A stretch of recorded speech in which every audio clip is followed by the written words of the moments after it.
all bases. Attention all bases. This is the Geek Speak Radio Show on TalkZone.com.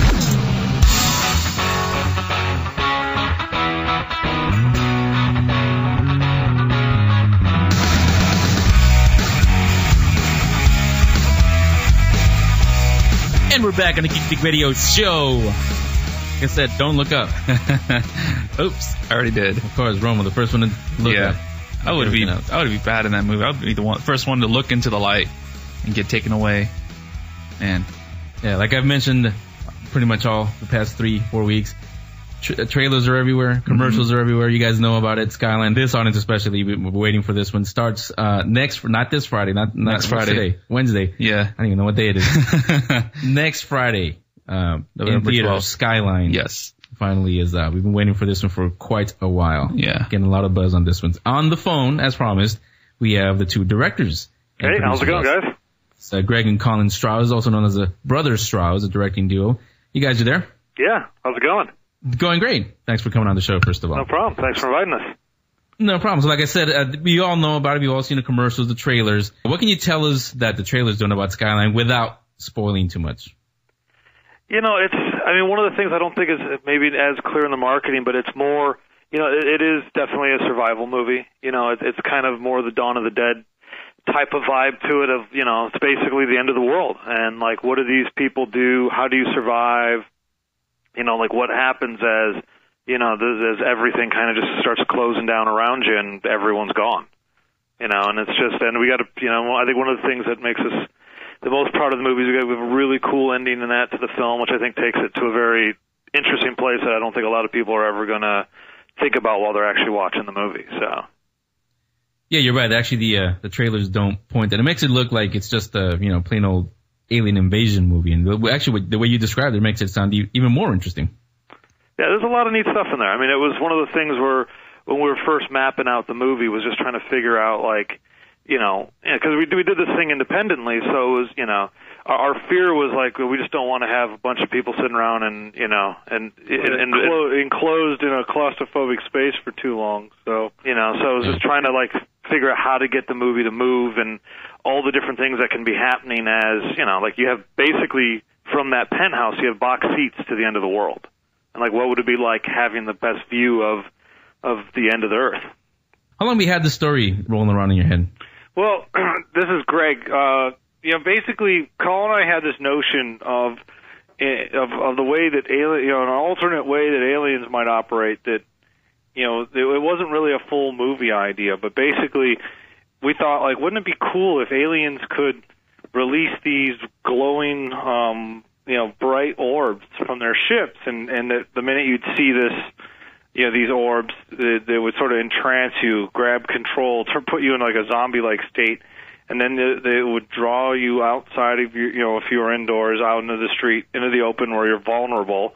And then from this point where everyone's vulnerable, whoosh, they could just super efficiently abduct everyone en masse. And so last year, Colin and I were having lunch with Liam O'Donnell and Josh Cortez, who were the co-writers, and I was, looking at the box office results of the first Paranormal Activities, and Colin and I had spent that summer buying these new RED cameras and lenses, and because just directors, as directors, we were just like having toys, photography enthusiasts. So I didn't even have a reason to buy these cameras necessarily, but it was just like, you want to have the toys there. So I pitched an idea like shooting a movie in my condo. And I was like, if they used whatever camera on Paranormal, but it's not like this is a full-on digital 4K cinema camera. Like, we've got better toys. Let's go make our own movie.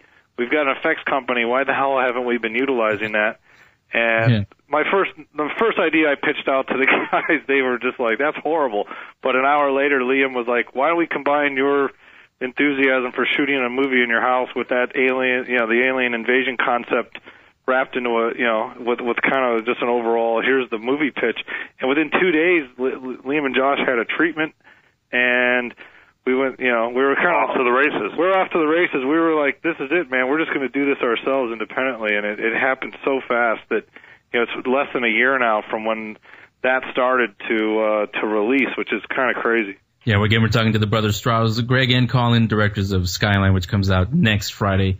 Everybody knows that already because we've all seen the trailers and we're waiting for this movie. One of the biggest things, I think it came out in the second trailer. One of the things that for me and for everybody else out there, the biggest hook is the transformation. I talked about it earlier, spelled TRANCE formation. How'd you guys come up with that idea?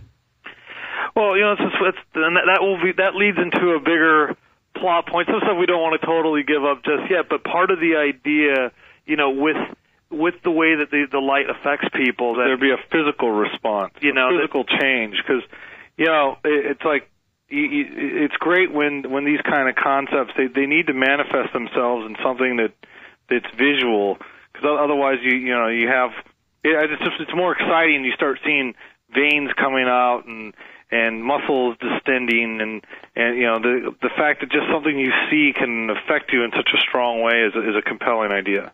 If you guys want to see that happen to you, not to the brothers, but I mean to the listeners out there, you guys can go on geekspeakradioshow.com. I have the link to the official movie site. You can put your picture on there, and you can see what that effect looks like on you. So again, that's up on geekspeakradioshow.com. And we are talking, like I said, to the brothers Strause, who are the directors of Skyline. Today, and it's actually, I think it came out last week, I think I read it, there's been reports of already a Skyline 2 before this one even comes out. Let me ask you guys, is that true? And is there enough of a story to even warrant a sequel already? Yeah, I mean, we have a 40-page treatment fleshed out. One of the things that as indie filmmakers, that there's pressures that you learn about. One of those is that all the foreign distributors that bought your movie, they want to know that you've got the next two movies already kind of mapped out. So that was something that we were a little surprised by. We're like, whoa, shouldn't we wait to see if the first one is a success first? But then we were kind of like Liam and Josh were like, we did a lot of heavy lifting and got these characters in an interesting place, and we've created such an interesting, cool world that why the hell not? Let's spend a couple days kicking around and start mapping out what the future holds for us. So definitely 2 is pretty well thought out, and who knows? Maybe there's a 3 out there beyond that. So there you go. Heard it directly from Greg and Colin, the brothers Strause. Again, like I said, directors of Skyline, which comes out next Friday, November 12th in theaters. But again, this audience already knew that. Let me take a quick break right now. When we come back, continue the conversation on Skyline, and we'll also get into their effects company, Hydraulics. Don't go anywhere. Geek Speak Radio Show will be right back. The first step on the road back to reality. You're listening to the Geek Speak Radio Show on TalkZone.com.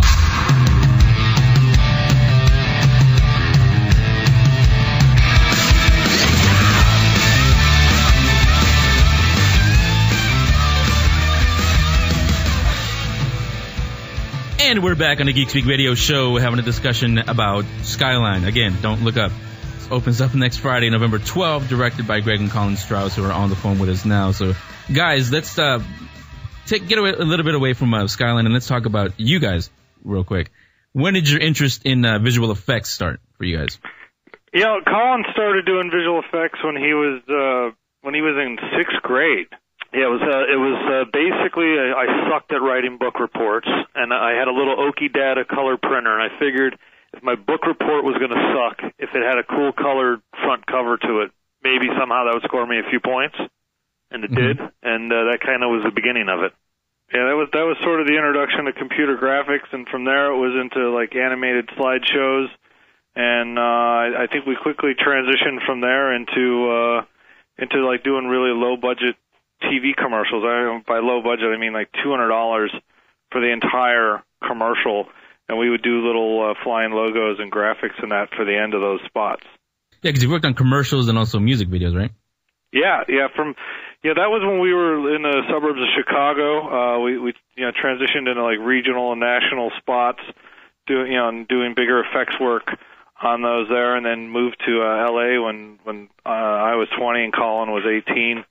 And from there we started doing visual effects on movies, things like Volcano, Titanic, and then we met some guys doing music videos, and it was so we started doing a lot of effects for the big divas of the day, whether it was Janet Jackson, J-Lo, Destiny's Child, and from the music video side of the equation, that world was a little bit more renegade, a little more of a risk-taking kind of business culture than the feature film side. So that's how Colin actually got into start directing. And how did that translate into creating hydraulics? We had several versions of the effects company. One that had a funny name was called Pixel Envy. And it was a consortium of a few of our partners that kind of ended up going other ways. And when that happened, sort of take two on the effects company, we started was called, we came with the name Hydraulics. We just wanted something that symbolized, something powerful and strong. And that was around 2002. So that's been, that started off when we hit the reset button on that. We kind of were in an apartment in Santa Monica with a bunch of computers and 6-7 guys, and it just kind of grew to 30 guys and then grew to 100 people. So, it's turned into a little bit of a monster. Talking to the brothers Strause, Greg and Colin, directors of Skyline, which comes out next Friday, November 12th, talking about their company Hydraulics, which the 2-3 of you out there that don't know, they pretty much did all the effects for all the movies that we talk about all the time on this show here, and all the other ones that all of you out there watch, including a little one that you may have seen called Avatar. They did some work on that one also. Let me ask you guys, both of you, how does the visual effects industry need to change, especially now with to keep up with this 3D wave that's taken over Hollywood? Well, it's going to be actually very interesting to see what happens with that, because part of the problem is, which I don't think a lot of people understood or appreciated with Avatar, is like how hard it is to do. Jim shot it the right way. He used the two cameras, and I think what's one of the backlashes that we're seeing right now a little bit is a lot of people don't want to pay the money or shoot the film the correct way because it's really hard and it's very limiting. It's like you can't just stick a stereo camera easily on a helicopter or on a Steadicam. It's like two cameras, two lenses. Everything weighs twice or three times as much because you have the beam splitter rig in there as well, and it just makes it way harder. And then from a visual effects standpoint, there's a lot of cheats that we do, like matte paintings and, like lens flares and all these like kind of simple effects that we take for granted absolutely don't work at all if you're doing a stereoscopic movie. And that was one of the interesting lessons on Avatar. We'd done some stereo work beforehand, but nothing to the technical precision level that Avatar was. And just, and that was a real painful learning lesson, trying to figure out like everything had to be done the hard way. Like a normal movie, if you have like a wire removal because an actor has to wear a wire because he's doing a stunt, you just have someone paint that out. It's really easy. In Avatar, because everything has to line up stereoscopically in depth. If you do any like hand paint work, it looks like there's pieces of the person's body floating at different levels in space. It's like really weird looking. So you have to then do digital body replacements and all these other things. And the simple cheats get cut out. The men get separated from the boys. It's definitely more expensive and more time consuming process. I think the net benefit, the audience experience is greatly heightened. So we think stereo is great, but it definitely makes visual effects stuff that was starting to be taken for granted. It's like hitting a reset button. All the easy stuff's hard again now. It's gone back 15 years, and the fixes in that you have to employ are a lot more elaborate and time consuming. And since you guys are at the forefront of this technology, and then filming and doing the visual effects and everything, let me ask you guys this: do you think it will ever get perfected to the point where every movie, not just genre movies, but every movie like dramas or even comedies will be filmed, as Cameron puts it, natively filmed in 3D? I don't think so. Cause to me, honestly, there is reasons not to shoot stereo. Like we just got a custom set of anamorphic lenses built for us that which will have like in Star Trek how they had that cool look with all the blue flares and everything. Yeah, that's using these old anamorphic lenses. We just got a set built that we own that has a kind of our own similar type of flare look. You can't do flares and get that anamorphic look stereoscopically. It just will never happen. So if you want a movie to look like how Star Trek did, that won't translate the same way to stereo. Yeah, so there's stylistic points. I just don't think like for sitcoms and that certain subject matters, it just doesn't seem to work as much. And just like even in photography, there are still people that shoot black and white. There's times where black and white photography is far superior than color. And, and it has to be an artistic choice. It can't just be some sort of business choice to let's just drum up an extra $15 million at the box office and make what should be a normal movie into stereo. I don't know. I think it could be kind of weird. And also, I don't know if it's like, it could actually, in some places, it could hurt. It could actually take you out of, on a comedy. The 3D could become a distraction and could detract from the joke. So I think it has to be very carefully thought about and employed when the subject matter, when the subject matter is conducive to it. In certain places, there's definitely subject matters where it won't work as well. Yeah, whereas Avatar is like you're going to an alien world. He's bringing you along on the journey, and that's where it made it kind of breathtaking. I don't know if a slapstick comedy would work as much. Whereas then there's a Jackass, which I haven't seen it yet, but I heard it actually worked pretty well in that movie. So it's kind of like you got to look at each project individually and what is the artistic needs of each film. For some reason, 3D comedy, I'm thinking a Gallagher stand-up comedy where that watermelon comes at you. Yeah, I mean, like I said, there's definitely reasons for having it, but then there's just certain things that you can't do. I think of like Michel Gondry, like music videos where he does all these crazy camera tricks, but they only work because he's getting away with it because it's one camera, it's one 2D image. I feel like some of his beautiful stuff I don't think would translate in 3D. It's like you just have to kind of pick and choose your battles with that. Speaking of translating to 3D, you guys have probably heard the announcement. I think starting next year, in a couple of years, George Lucas is going to re-release all the Star Wars films in 3D. You think, number one, is it necessary? Two, will it work? Well, I mean, I guess George needs a few more $1 billion. That pile must be getting a little small. So. Yeah. I think if they're done carefully and they're done with an extreme attention to detail, it can work. But just the very nature of converting something to 3D, where you're having to recreate information that is behind things that are in the midground and foreground, it's where those things occlude the background. That's really time-consuming stuff. So if you have people who are very attention to detail and they have the time and budget to do it, it can be done to a very high level. If you've got 6 weeks to convert a whole film and you're just going to cram it out the door, then I think that I'm not a big fan of that. It's like, obviously, if you could have shot it properly, with two cameras, that would have been the best situation. But if you don't have that, again, like we don't have that hindsight to have done that back 30 years ago or so, 33 years ago, then of course we just need to take a lot of time when we do these things so that it's done carefully. Yeah, but one of the things that worry me with the Star Wars ones is like they do, in Star Wars there's a lot of those soft wipes between scenes. Yeah. I actually don't know technically how something like that would, you might be able to get that to work, but I mean, that would be one of those things where it's kind of like, it might work, it might be a little funky. It's like, and that's probably why it's taken them a long time to do, because we've been hearing about them working on this thing for years. So, it's like, and that's just one of those issues, because also with stereoscopic movies, there's also blocking things you have to do different. If someone's walking towards camera, and you're doing the 3D where stuff's coming out of the screen, you have people that walk out of the screen and then get cut off by the edge of of where the screen ends, and it's like, and people's heads are getting cut off. Typical, your coverage. If you were shooting in stereo, you block differently. You may do your dialogue coverage where you're over one person's shoulder to another person. You'd compose it differently.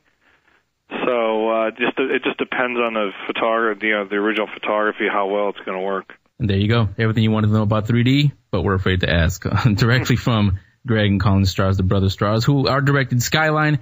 Comes out next Friday, November 12th. You guys already know that since you've seen the teasers, the trailers, everything is out there. Thanks a lot, guys, for coming on and talking to us about Skyline. I wish you a lot of luck with the movie. Great. No problem. Thank you very much. Take it easy. Bye-bye. Bye. Yeah, you're welcome back anytime. Bye-bye. There you go, young man. Don't look up. And, sorry, I already did. Yeah, since you do, we're going to lose you. So anyway, there you go.